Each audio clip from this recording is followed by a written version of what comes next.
Hello everyone, welcome to the daily market analysis video. ఈ వీడియోలో మేజర్గా మనం రేపటి రోజున Nifty 50 and bank Nifty analysis and దాంతోపాటు స్టాక్స్కి రిలేటెడ్గా ఏమేమి న్యూస్ ఉన్నాయి అండ్ ఆ న్యూస్ మార్కెట్స్ని ఎలా ఇంపాక్ట్ చేయబోతున్నాయి ఒకటి డిస్కస్ చేద్దాం. దీనికంటే ముందుగా లాస్ట్ ట్రేడింగ్ సెషన్స్లో మార్కెట్స్ ఎలా రెస్పాండ్ అయ్యి ఒకసారి క్లియర్గా డిస్కస్ చేసుకుని మనం మెయిన్ టాపిక్లకు మూవ్ అవుతాం. ఇక్కడ మనం క్లియర్గా అబ్జర్వ్ చేస్తే ఏప్రిల్ మంత్ మొత్తం కంప్లీట్గా ఫస్ట్ 3 వీక్స్ అబ్జర్వ్ చేయండి క్లియర్గా. ఏప్రిల్లో ఫస్ట్ 3 వీక్స్ మార్కెట్స్ అనేది కంప్లీట్గా సెల్లింగ్ ప్రెజర్లో ఉంది, సెల్లింగ్ జోన్లో ఉన్నాయి. బట్ లాస్ట్ ట్రేడింగ్ వీక్ మాత్రం కంప్లీట్ గా బై ర్యాలీ అనేది వచ్చింది, చాలా మంచి బై ర్యాలీ వచ్చింది. దానికి రీజన్ ఏంటంటే day by day covid cases పెరుగుతున్నా సరే మార్కెట్ లో బై ర్యాలీ రావడానికి ఒకే ఒక రీజన్, లాస్ట్ వీక్ మొత్తం మార్కెట్స్ లో ఇండెక్స్ డ్రివెన్ మూమెంట్ కంటే స్టాక్స్ డ్రివెన్ మూమెంట్ ఎక్కువగా ఉంది. దానికి రీజన్ ఏంటంటే చాలా కంపెనీస్ వాటి యొక్క క్వార్టర్లీ రిజల్ట్స్ ని అనౌన్స్ చేస్తాయి అండ్ పాజిటివ్ ఉండడం వల్ల మార్కెట్స్ లో మనం బై ర్యాలీ అనేది చూసాం. మార్కెట్స్ లో బై ర్యాలీ లాస్ట్ వీక్ మొత్తం బై ర్యాలీ వచ్చిన లాస్ట్ ట్రేడింగ్ డే మాత్రం చాలా స్ట్రాంగ్ బేరిష్ క్యాండిల్ అనేది ఫామ్ అయింది. యూ కెన్ సీ లాస్ట్ ఫ్రైడేనా మీకు కంప్లీట్ గా ఒక లార్జ్ బేరిష్ క్యాండిల్ ఫామ్ అయింది. చాలా మంది దీన్ని ఒక రివర్సల్ ఇండికేషన్ గా చూస్తున్నారు, బట్ నేనైతే దీన్ని రివర్సల్ ఇండికేషన్ అయితే కన్సిడర్ చేయట్లేదు. దానికి ఒక ఇంపార్టెంట్ రీజన్ ఉంది, నేనైతే కేవలం దీన్ని ప్రాఫిట్ బుకింగ్ గానే కన్సిడర్ చేస్తాను. దానికి ఇంపార్టెంట్ రీజన్ ఏంటంటే ఇండియా వీక్స్. ఎప్పుడైతే ఇండియా వీక్స్ అనేది మన ఇండెక్సెస్ మూవ్మెంట్ కి కంప్లీట్ గా ఆపోజిట్ ఉంటుంది. ఇప్పుడు ప్రతిసారి మన మార్కెట్స్ కనుక ఇంక్రీజ్ అయితే ఇండియా వీక్స్ పడుతుంది, అదే మన మార్కెట్స్ డిక్రీజ్ అయితే ఇండియా వీక్స్ ఇంక్రీజ్ అవ్వాలి. లాస్ట్ ట్రేడింగ్ డే మార్కెట్ అనేది మనం నిఫ్టీ 50లో అబ్జర్వ్ చేస్తే మార్కెట్స్ లో సెల్లింగ్ ప్రెజర్ అనేది క్రియేట్ అయింది. ఆ రీజన్ తో చూసుకున్న ఇండియా వీక్స్ అనేది మనకి పాజిటివ్ లో ఉండాలి, కానీ ఇండియా వీక్స్ కూడా నెగిటివ్ గానే ఉంది. ఆల్మోస్ట్ 1.19% డౌన్ లో ఉంది. This is one of the major factor. Markets లో కంప్లీట్ గా రివర్సల్ ఇండికేషన్ అయితే రాలేదు. Still we are on the buy side. We can expect a buy rally and at the same time markets లో ఈ week లో చాలా కంపెనీస్ వాటి యొక్క క్వార్టర్లీ రిజల్ట్స్ కూడా అనౌన్స్ చేయబోతున్నాయి. లాస్ట్ వీక్ ఎలా అయితే స్టాక్ డ్రివెన్ మూవ్మెంట్ ఉందో ఈ వీక్ లో కూడా max to max stock driven movement ని ఎక్స్పెక్ట్ చేయొచ్చు. ఒకసారి క్లియర్ గా మనం లాస్ట్ ట్రేడింగ్ అంటే ఫ్రైడే మార్కెట్ లో ఎలాంటి యాక్షన్ జరిగిందో ఒకసారి క్లియర్ గా చూద్దాం. Let's go to NSC website. You can see NSC website లో you can see top gainers and top losers. ONGC అనేది టాప్ గెయినర్స్ లిస్ట్ లో ఉంది, ఆల్మోస్ట్ 3.99% ఇంప్రూవ్మెంట్ వచ్చింది. And at the same time Asian Paints అనేది worst performance stock గా ఉంది. Last trading day రోజున almost 3.23% fall అనేది జరిగింది ఏషియన్ పెయింట్స్ లో. And at the same time almost all the banking sectors అన్ని కూడా టాప్ లూజర్స్ లో ఉన్నాయి. అండ్ నిఫ్టీ గురించి మాట్లాడుకుంటే నిఫ్టీ ఆల్మోస్ట్ 263 పాయింట్స్ అనేది ఫాల్ జరిగింది. అండ్ బ్యాంక్ నిఫ్టీ వచ్చేసరికి అరౌండ్ 1000.932 పాయింట్స్ ఫాల్ జరిగింది. మనకి ఏదైతే నిఫ్టీ 50లో 263 పాయింట్స్ ఆల్మోస్ట్ 200+ పాయింట్స్ ఫాల్ లో ఆల్మోస్ట్ 100 పాయింట్స్ ఫాల్ అనేది ఓన్లీ 2 స్టాక్స్ అనేది ఇంపాక్ట్ చేసింది, అందులో హెచ్డిఎఫ్సి అండ్ హెచ్డిఎఫ్సి బ్యాంక్. కేవలం ఈ 2 స్టాక్స్ మాత్రమే నిఫ్టీ 50లో ఆల్మోస్ట్ 100 పాయింట్స్ అనేది ఫాల్ రావడానికి major reason.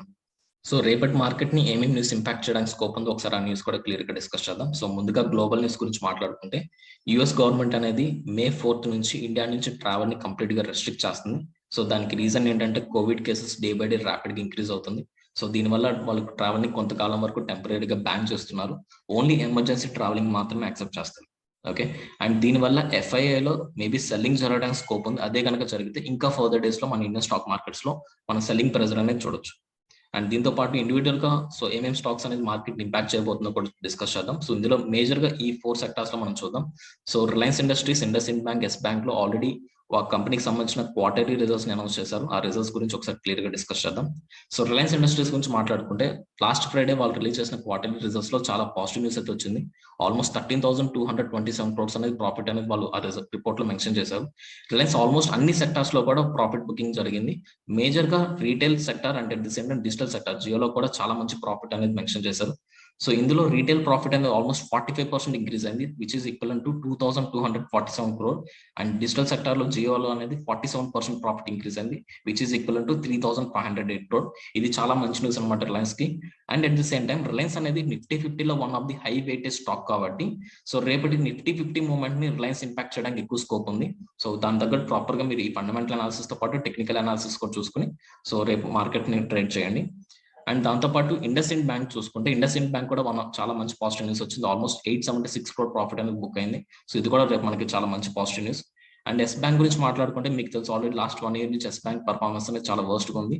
And at the same time మొన్న రిలీజ్ చేసిన క్వార్టర్లీ రిజల్ట్స్ రిపోర్ట్ లో కూడా 3,788 crore ప్రాఫిట్ అనేది బుక్ అయింది. మేబీ ఎస్ బ్యాంక్ అనేది రేపు ఇండివిజువల్ గా ఇండెక్సెస్ ని ఎలా ఇంపాక్ట్ చేయడానికి స్కోప్ ఉండదు, బట్ మీరు కనుక ఇండివిజువల్ గా స్టాక్ లో ట్రేడ్ చేయాలనుకుంటే రేపు సెల్లింగ్ సైడ్ ఉంటే బెటర్. అండ్ దాంతోపాటు ఆటోమొబైల్ సెక్టర్ లో కూడా మనకు ఒక న్యూస్ అనేది వచ్చింది. ఆల్మోస్ట్ చాలా కంపెనీస్ వాటి యొక్క సేల్స్ రిపోర్ట్స్ రిలీజ్ చేశారు. అందులో చాలా కంపెనీస్ సేల్స్ అనేది కంప్లీట్ గా డౌన్ అయింది. So first thing Hero Moto గురించి చూసుకుంటే ఆల్మోస్ట్ 35% సేల్స్ అనేది డిక్రీజ్ అయింది. సో దానికి వాళ్ళు మెన్షన్ చేసిన రీజన్ ఏంటంటే లాస్ట్ 2 months నుంచి సెకండ్ వేవ్ ఆఫ్ కరోనా వల్ల మనకి చాలా ప్లేసెస్ లో రెస్ట్రిక్షన్స్ ఉన్నాయి. దానివల్ల కొన్ని ప్లాన్స్ ని టెంపరీగా క్లోజ్ చేశారు. అందుకని సేల్స్ అనేది డిక్రీజ్ అవుతుందని వాళ్ళు రిపోర్ట్ లో మెన్షన్ చేశారు. And at the same time royal Enfield లో కూడా royal Enfield which is a part of Eicher motor, అందులో కూడా 19% సేల్స్ అనేది డిక్రీజ్ అయింది ఏప్రిల్లో. అండ్ టాటా మోటార్స్ కూడా 40% సేల్స్ డిక్రీజ్ అయినాయి. అండ్ మారుతి సుజుకిలో కూడా సేల్స్ డిక్రీజ్ అయినా సరే అమాంగ్ అన్ని కంపెనీస్ తో ఆటోమొబైల్స్ అన్ని సెక్టర్స్ లో పోల్చుకుంటే ఇది టాప్ లైక్ హై సేల్స్ అనేది ఇందులో మెన్షన్ జరిగింది. And at the same time ఈ ఫోర్ కంపెనీస్ మీరు అబ్జర్వ్ చేస్తే ఆల్మోస్ట్ ప్రతి కంపెనీలో కూడా మనకి సేల్స్ అనేది డిక్రీజ్ అవుతుంది. సో అప్కమింగ్ 2 to 3 days వరకు ఈ ఆటోమొబైల్ సెక్టర్ లో కూడా మీరు కంప్లీట్ గా సెల్లింగ్ ర్యాలీ అనేది ఎక్స్పెక్ట్ చేయొచ్చు. అండ్ దాంతో పాటు రేపు రోజున చాలా కంపెనీస్ వాటి యొక్క క్వార్టర్ రిజల్ట్స్ ని రిలీజ్ చేయబోతున్నాయి. అండ్ ఆల్రెడీ నేను మీకు ఇంత క్లియర్ గా ఎక్స్ప్లెయిన్ చేశాను. సో ఈ వీక్ లో కూడా ఇండెక్స్ మూవ్మెంట్ కంటే స్టాక్ రిలేటెడ్ మూవ్మెంట్ అనేది ఎక్కువ ఉంటుంది. సో చాలా కంపెనీస్ యొక్క క్వార్టర్లీ రిజల్ట్స్ ని అనౌన్స్ చేస్తున్నారు. మేజర్ గా రేపు కోటక్ మహీంద్రా బ్యాంక్, ఎస్బీఐ, టాటా కెమికల్స్, గోద్రేజ్ ప్రాపర్టీస్, ఎల్ఎన్టీ, ఐడిబిఐ బ్యాంక్ అండ్ వరుణ్ బెవరేజెస్ అనేది ఎక్కువ ఇంపాక్ట్ చేయడానికి స్కోప్ ఉంది. ఇవే కాకుండా ఇంకా కంపెనీస్ కూడా రిలీజ్ చేస్తున్నారు, బట్ ఇవి ఎక్కువగా ఇంపాక్ట్ చేయడానికి స్కోప్ ఉంది. సో నెక్స్ట్ ట్రేడింగ్ డేకి రేపు ఈవినింగ్ మీకు అప్డేట్ చేస్తాను వీటి రిజల్ట్స్ ఎలా ఉందనేది. ఓకే, సో రేపు నిఫ్టీ 50 అండ్ బ్యాంక్ నిఫ్టీ యొక్క performance at the same time so వాటిలో ఉన్న ఇంపార్టెంట్ లెవెల్స్ గురించి క్లియర్ గా డిస్కస్ చేద్దాం. సో లాస్ట్ ట్రేడింగ్ డే మీరు చూస్తే నిఫ్టీ 50 అనేది 14,617 దగ్గర క్లోజ్ అయింది. సో దట్ మీన్స్ 14,700 అనేది ఎట్ ది మనీ అవుతుంది ఆ స్ట్రైక్ ప్రైస్ అనేది. సో లాస్ట్ ట్రేడింగ్ వీక్ మొత్తం మీరు చూసుకుంటే ఆల్మోస్ట్ మార్కెట్స్ అనేది 14,200 దగ్గర నుంచి అరౌండ్ 15,000 రేంజెస్ లో ట్రేడ్ అయింది. సో ఈ వీక్ లో కూడా 14,200 అండ్ 15,000 అనేది చాలా strongest support and resistance levels కింద వర్క్ అవుతాయి. At the same time last week లో 14,500 సమ్వేర్ అరౌండ్ 14,500 కూడా చాలా స్ట్రాంగెస్ట్ సపోర్ట్ కింద యాక్ట్ చేసింది. సో 14,500 కూడా మీరు ఒక మంచి సపోర్ట్ లెవెల్ కింద కన్సిడర్ చేసుకోవచ్చు.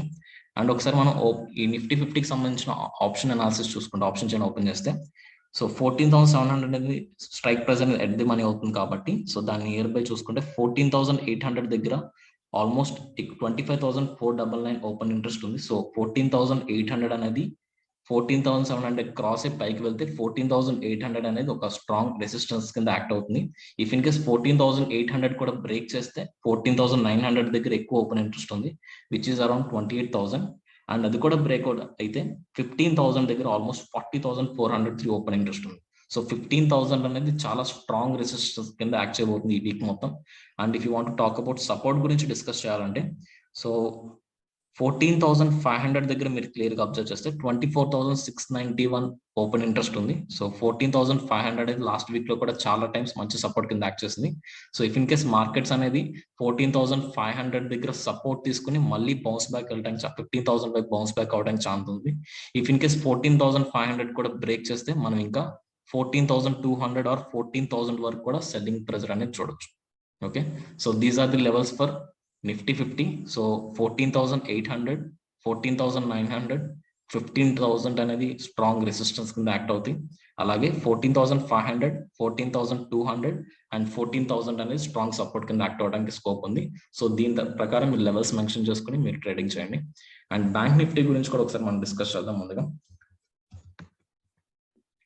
సో బ్యాంక్ నిఫ్టీ చూసుకుంటే సో ఆల్మోస్ట్ బ్యాంక్ నిఫ్టీ అనేది అరౌండ్ 32,714 దగ్గర మార్కెట్ క్లోజ్ అయింది లాస్ట్ ట్రేడింగ్ డేనా. సో ఒకసారి బ్యాంక్ నిఫ్టీ ఆప్షన్ చైన్ కూడా ఓపెన్ చేద్దాం. ఎవరికైతే ఆప్షన్ చైన్ ఎక్కడ చూడాలో అర్థం లైక్ మీరు కనుక కొత్త అయితే సో ఎన్ఎస్సి వెబ్సైట్స్ లోకి వెళ్ళి ఇక్కడ సర్చ్ బార్ లో మీకు ఏం స్టాక్ కావాలో ఆ స్టాక్ సంబంధించిన ఆప్షన్ చైన్ ఓపెన్ చేసుకోవచ్చు. సో మనం ఇప్పుడు బ్యాంక్ నిఫ్టీ సర్చ్ చేస్తాం కాబట్టి సో కిందకి వెళ్తే ఇక్కడ ఆప్షన్ చైన్ అనేది ఉంటుంది. సో ఆప్షన్ చైన్ లో we can see like different strike prices, దాని దగ్గర ఉన్న ఓపెన్ ఇంట్రెస్ట్ మొత్తం చూడొచ్చు. లాస్ట్ ట్రేడింగ్ అయిన మార్కెట్ అరౌండ్ 32,700 దగ్గర క్లోజ్ అయింది కాబట్టి సో 32,800 అండ్ 32,900 అనేది ఎట్ ది మనీ అవుతుంది. సో ఇక్కడ నుంచి మనం లెవెల్స్ కనుక చూసుకుంటే సో 32,900 దగ్గర నుంచి మార్కెట్ పైకి వెళ్తే సో అరౌండ్ ఇమ్మీడియట్ గా 33,000 దగ్గర మనకి స్ట్రాంగెస్ట్ రెసిస్టెన్స్ అనేది ఉంది. సో వీ కెన్ సీ 33,000 మీరు ఇక్కడ క్లియర్ గా చూడొచ్చు. 33,000 అనేది చాలా స్ట్రాంగెస్ట్ రెసిస్టెన్స్ కింద యాక్ట్ అవుతుంది. ఇఫ్ ఇన్ కేస్ మార్కెట్ కనుక పైకి వెళ్తే ఇంకా 33,000 కూడా బ్రేక్ చేస్తే నెక్స్ట్ రెసిస్టెన్స్ వచ్చేసరికి 33,500 అరౌండ్ సమ్వేర్. సో అరౌండ్ ఈ రీజన్ లో 33,500 దగ్గర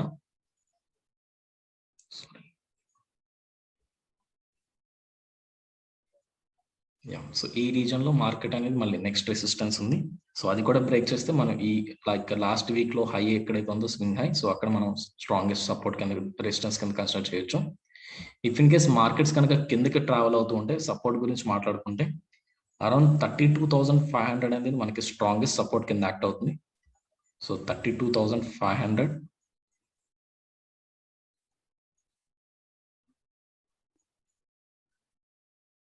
somewhere around here.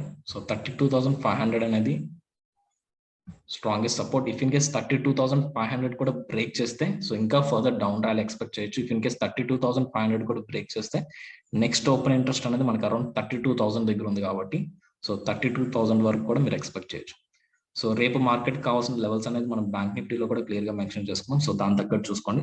బట్ నా అనాలిసిస్ ప్రకారం నా పర్సనల్ ఒపీనియన్ అడిగితే సో రేపు మార్కెట్స్ అనేది 32,500 దగ్గర వరకు వచ్చి ఎక్కడి నుంచి సపోర్ట్ తీసుకుని పైకి వెళ్ళడానికి స్కోప్ ఎక్కువ ఉంది. సో నేను కనుక 32,500 దగ్గర నాకు ఏదైనా బయింగ్ ఆపర్చునిటీ దొరికితే సో 32,500 కాల్ ఆప్షన్ బై చేసి సో నెక్స్ట్ రెసిస్టెన్స్ ఎక్కడ ఉంది 33,000 దగ్గర ఉంది కాబట్టి అక్కడ వరకు నేను మార్కెట్ ని వెయిట్ చేస్తాను. Okay, so these are the levels for Nifty 50 and bank Nifty for tomorrow. Okay, so ఈ ప్రాపర్ గా లైక్ నేను ఎంత ఎక్స్ప్లెయిన్ చేస్తాను బ్లైండ్ గా ఎవరు ఫాలో అవుతూ, సో మీకంటూ ఓన్ టెక్నికల్ అనాలిసిస్ వేసుకుని ప్రాపర్ గా ఈ లెవెల్స్ మెన్షన్ చేసుకుంటూ ట్రేడ్ చేయండి. Okay, so thanks for watching the video. So this is Karthik Nagidi signing off. జై హింద్.